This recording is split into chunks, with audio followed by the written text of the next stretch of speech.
आणि हे सगळ्यांनी केलंय. सुरुवात कोणी केली तेही आपण पहा.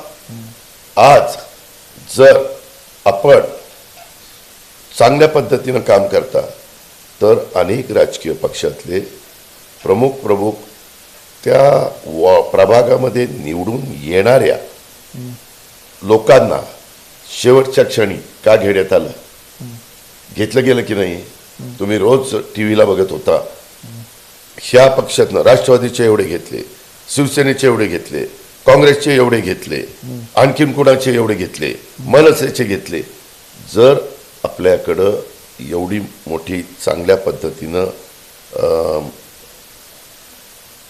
पक्षाचे एक मजबूत फळी आहे किंवा तुमचं अतिशय चांगल्या प्रकारचं टीमवर्क आहे, तर लास्टला कितीतरी लोक, आता पिंपरी चिंचवडमध्ये माझे शेवटच्या 1 दिवस आधी का 2 दिवस आधी जवळपास 8 ते 10 नगरसेवकांचे माझे उमेदवार घेऊन टाकले.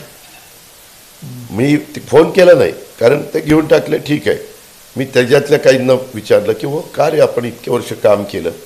ते म्हणले दादा आमची आर्थिक परिस्थिती खूप बिकट झालेली आहे, आम्हाला निवडणुकीला खूप खर्च येतो आणि हा निवडणुकीचा खर्च आम्हाला झेपत नाही. आम्हाला ज्यांनी सल्ला म्हणून सांगितलेलं आहे, इथल्या नेतृत्वाने सांगितलं सगळ्या निवडणुकीचा खर्च केला जाईल, तुम्ही फक्त प्रचार करायचा. आज जरी सांगायला इथं खर्च इतक्या लाख रुपये, तिथं खर्च तितके लाख रुपये, कमलेशजी हे सांगायला आहे.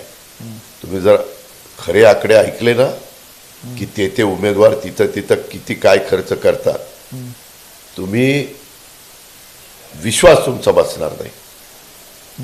मला काल एका भागातले लोक भेटायला आले होते. त्यांनी मला सांगितलं की दादा आम्हाला तर बघवत नाही, एका मताचा 12,000 रुपये भाव निघालाय. मताला 12,000.